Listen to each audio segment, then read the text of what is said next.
Hello everyone, welcome to Adityanjali math once again. आज class 10th का polynomial पढ़ाने आए हैं।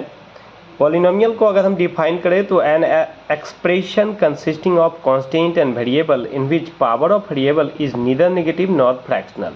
यानी ऐसा एक्सप्रेशन जिसमें कांस्टेंट एंड वेरिएबल हो, वेरिएबल का कोफिशिएंट के रूप में कांस्टेंट हो, और पावर की बात करें तो वेरिएबल पर पावर जो होगा वो निगेटिव भी नहीं होना चाहिए और फ्रैक्शनल भी नहीं होना चाहिए। पावर ऑफ कांस्टेंट कुछ भी हो सकता है, नेगेटिव भी हो सकता है, फ्रैक्शनल भी हो सकता है, बट वेरिएबल का पावर फ्रैक्शनल भी नहीं और नेगेटिव भी नहीं होना चाहिए। तो कहीं कहीं आपको भाषा मिलेगा लिखा हुआ कि power of variable should be non negative integer. Okay, तो आई होप कि आप समझे होंगे कि अलजेब्रिक एक्सप्रेशन वैसा जिसमें वेरिएबल का पावर पॉजिटिव है या जीरो है, नीदर नेगेटिव नॉन नेगेटिव है, तो उसको हम कहेंगे पॉलिनोमियल। जैसे हम दिखाए हैं example 1, 2x raise to power 5 plus 6x to raise to power 7, 6x raise to power 7 and 2x plus 5, ये पॉलिनोमियल है। और पॉलिनोमियल इन x है, इसको हम px बोलेंगे, यानी वेरिएबल जो है इसमें वो x है, इसलिए इसको हम px बोलेंगे। ये px है, पॉलिनोमियल इन x। px का मतलब हो गया पॉलिनोमियल इन x। अब हम देख रहे हैं कि यहाँ जो पॉलिनोमियल है इसमें x का पावर 5 है जो पॉजिटिव इंटीजर है, x का पावर 7 है पॉजिटिव इंटीजर, यहाँ कुछ नहीं है तो 1 है यानी पॉजिटिव इंटीजर है। वहीं दूसरी तरफ देखते हैं, यहाँ सेकेंड क्वेश्चन में है 2x रेज टू पावर 7 अब plus 7x raise to power half. यही आके काम को गड़बड़ कर दिया कि x का पावर यानी वेरिएबल का पावर फ्रैक्शनल हो गया। वेरिएबल का पावर फ्रैक्शनल और नेगेटिव दोनों में से कुछ भी नहीं होना चाहिए, तो this is not a polynomial. ठीक है, तो आई होप कि आप इसको समझ पाए होंगे। अब हम समझाते हैं फॉर्म क्या होता है। इसका फॉर्म होता है a0 x के power n plus a1 x के power n-1 plus a2 x के पावर n-2। ये तो हम ऐसे ही लिख दिए, मोटा मोटी आप समझें कि फॉर्म जो होता है ये वेरिएबल का जो जितने वेरिएबल वाले टर्म है, वेरिएबल का जो भी पावर होता है वो पावर डिसेंडिंग फॉर्म में होना चाहिए। यानी मैक्सिमम पावर को आप पहले रखिए और मिनिमम पावर को उसके बाद रखिए। जैसे अगर इसको हम कन्वर्ट करें स्टैंडर्ड फॉर्म में, तो स्टैंडर्ड फॉर्म में पावर 7 वाला टर्म पहले आ जाएगा, यानी 6x raise to power 7 plus 7 के बाद 5 वाला टर्म आ जाएगा, 2x raise to power 5 plus उसके बाद 1 वाला आ जाएगा, x रेज टू पावर 1 वाला, यानी 2x raise to power 1 plus 5। ये इसका स्टैंडर्ड फॉर्म हो गया।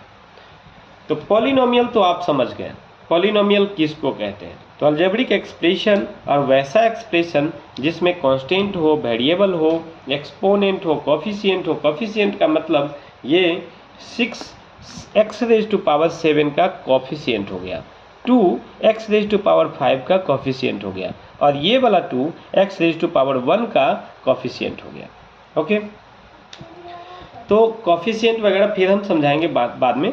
अभी आप समझे पॉलिनोमियल होता क्या है, और पॉलिनोमियल का स्टैंडर्ड फॉर्म ये आप नोट कर लेंगे। यही स्टैंडर्ड फॉर्म है, यानी पावर आप देख रहे हैं x का पावर, ये वेरिएबल है, वेरिएबल x का पावर n है, फिर n-1 है, फिर n-2 है।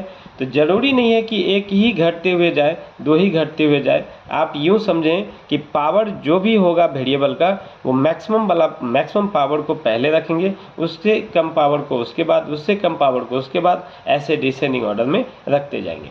अब आप कहेंगे यहाँ what is a0 a1 a2 a3। तो a0 a1 सब जो है, तो हेयर यहाँ जो a0 a1 a2 a3 ये सब जो है, ये सब के सब रियल नंबर है। तो रियल नंबर आप समझ सकते हैं, नेगेटिव भी हो सकता है, पॉजिटिव भी हो सकता है, फ्रैक्शनल भी हो सकता है, इंटीग्रल भी हो सकता है। बस एक चीज़ याद रखना है आपको कि वेरिएबल का power should not be fractional, should not be negative. Variable का पावर सिर्फ पॉजिटिव होना चाहिए या न्यूट्रल होना चाहिए, जीरो होना चाहिए। ओके, तो आगे समझाते हैं पॉलिनोमियल में आगे क्या क्या आपको पढ़ना होता है। अब आपको बताते हैं नेमिंग का टाइप, पॉलिनोमियल का नाम कैसे रखते हैं। पॉलिनोमियल का नाम दो तरीके से रखते हैं, एक नंबर ऑफ टर्म्स के अकॉर्डिंग और दूसरा डिग्री के अकॉर्डिंग्स यानी पावर के अकॉर्डिंग्स, ठीक है। तो नंबर ऑफ टर्म्स के अकॉर्डिंग अगर पॉलिनोमियल में एक ही टर्म हो तो उसको मोनोमियल कहते हैं, जो पिछले क्लास में भी आप पढ़े होंगे। पॉलिनोमियल में 2 टर्म हो तो बाइनोमियल, 3 टर्म हो तो ट्राइनोमियल। नंबर ऑफ टर्म्स अगर 3 हो तो ट्राइनोमियल। ऐसे ही नंबर ऑफ टर्म्स अगर 4 हो तो हम कह देंगे polynomial having 4 terms. Number of terms 5 हो तो हम कह देंगे पॉलिनोमियल हैविंग 5 टर्म्स। तो ऐसे ही एक नाम देने का तरीका तो हो गया नंबर ऑफ टर्म्स के अकॉर्डिंग। दूसरा नाम देने का तरीका होगा डिग्री के अकॉर्डिंग। डिग्री क्या होता है? The largest power of variable, यानी पॉलिनोमियल जो भी हो उसमें जो भी वेरिएबल इस्तेमाल में आया हो उस वेरिएबल बहुत सारे टर्म में वो वेरिएबल रहेगा, तो उस वेरिएबल का जो मैक्सिमम पावर होगा वही उस पॉलिनोमियल का डिग्री होता है। जैसे आपको कहें कि Tx कह रहा है कि पॉलिनोमियल इन x, यानी वैसा पॉलिनोमियल जो x में हो, तो Px के बराबर हम लिखे हैं x⁻7 + x⁻3 + x⁻2x के पावर 1 अब प्लस 5। अब 5 का मतलब हो गया कि यहाँ x का पावर 0 है ना। तो कुल मिला के ये पॉलिनोमियल x में है और x में मैक्सिमम पावर आपको 7 दिख रहा है। तो मैक्सिमम पावर 7 दिख रहा है, इट मीन्स कि इस पॉलिनोमियल का, इस Px का डिग्री 7 हो गया।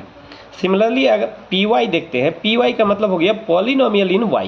जैसे ये मान लिया, ये एक इक्वेशन लिख दिए हम, इक्वेशन नहीं एक्सप्रेशन लिखते, 2y का पावर क्यूब प्लस 7y² + 3 हो गया ख़त्म।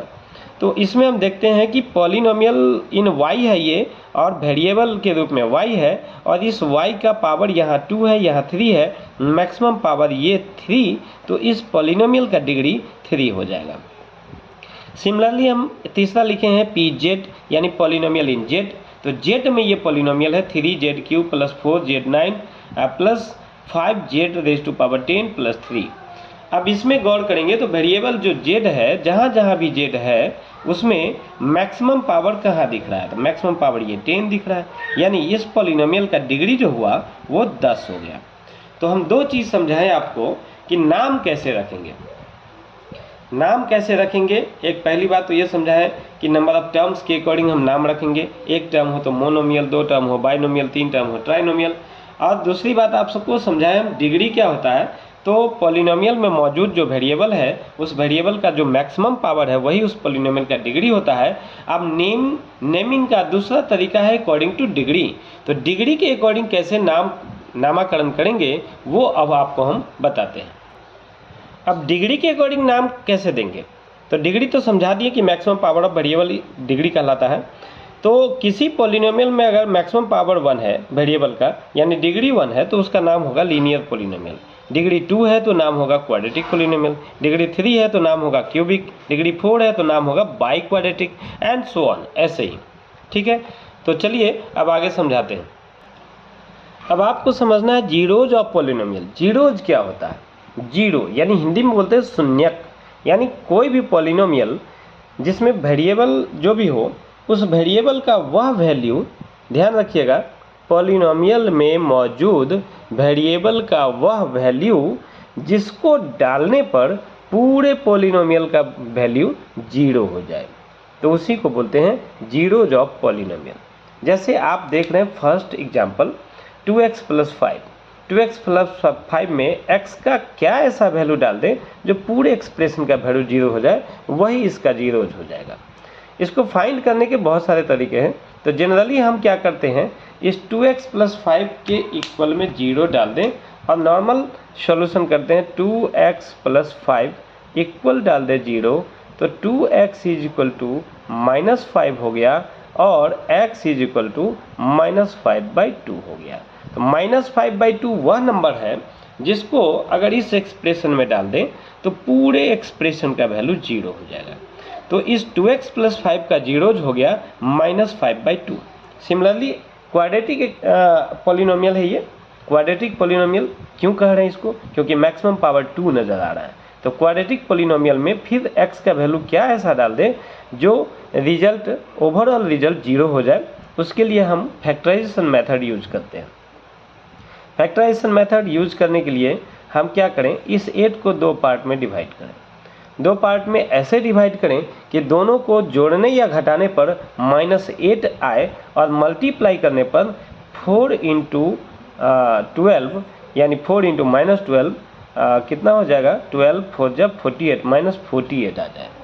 ठीक है, तो अगर हम इस -8 को 12 और 4 में डिवाइड कर दें, इसी 12 और 4 में, जैसे मान लिया -12 और +4, क्यों लिए -12, क्योंकि -8 है, -12 + 4 करने से -8 आ जाएगा। तो -12 + 4 x में इसको बांट दिए, यहाँ भी x और यहाँ भी x, बीच में प्लस, और इधर का टर्म इधर 4x² लिख देंगे और उधर का टर्म -12x लिख देंगे। क्वाड्रेटिक को जैसे सॉल्व करते हैं, इस दोनों टर्म से कुछ एक कॉमन ले लेंगे, जैसे 4x कॉमन आ जाएगा तो x -3 हो गया। इधर प्लस 4x और 12x में क्या कॉमन आ जाएगा बाबू, तो इस 4x और 12x में x नहीं है, इधर 4x और 12 में 4 कॉमन आ जाएगा। 4 कॉमन आएगा तो क्या बचेगा, इधर x -3। अब इस टर्म और इस टर्म दोनों में देखें तो x -3 कॉमन है। अगर हम x -3 को ही कॉमन ले लें तो रिजल्ट इधर क्या बचेगा, इधर 4x बचेगा और प्लस में इधर 4 बचेगा। अब इसके बराबर हम 0 करेंगे, इसके बराबर हम 0 करेंगे। इससे क्या होगा कि ये भी 0 हो गया और ये भी 0 हो गया। एक बार हम इसके बराबर 0 करें तो x -3 इज इक्वल टू 0, तो x इज इक्वल टू 3, तो एक 0 तो 3 हो गया। एक बार हम इसके बराबर 0 करेंगे तो 4x + 4 बराबर 0, यानी 4x इज इक्वल टू -4 और x इज इक्वल टू क्या, तो -4/4, तो इसको कैंसिल करें तो -1, यानी x का वैल्यू आ गया -1। अब x का 2 वैल्यू आ गया, यहाँ क्वाड्रेटिक इक्वेशन था इसलिए, एक आ गया x का वैल्यू 3 और एक आ गया -1, यानी 3 और -1 ये दोनों ही इस क्वाड्रेटिक पॉलिनोमियल का जीरोज हो गया। तो आई होप कि आप अच्छे से समझे होंगे व्हाट इज जीरोज। तो जीरोज ऑफ पॉलिनोमियल होता क्या है, तो पॉलिनोमियल में फिर से एक बार कह दें कि पॉलिनोमियल में मौजूद वेरिएबल का वह वैल्यू जो पॉलिनोमियल में डालते ही पूरे पॉलिनोमियल का वैल्यू 0 हो जाए, उसी को हम पॉलिनोमियल का जीरोज कहते हैं। दूसरी भाषा में आप ये समझें कि पॉलिनोमियल में जो भी वेरिएबल टर्म्स है, उस वेरिएबल का वैल्यू ही पॉलिनोमियल का जीरोज होता है। इतने थ्योरी को आप लोग ढंग से समझे, और नेक्स्ट वीडियो में हम इसी से रिलेटेड क्वेश्चन को लेके आते हैं तो थोड़ा और क्लियर होगा। Okay, thank you.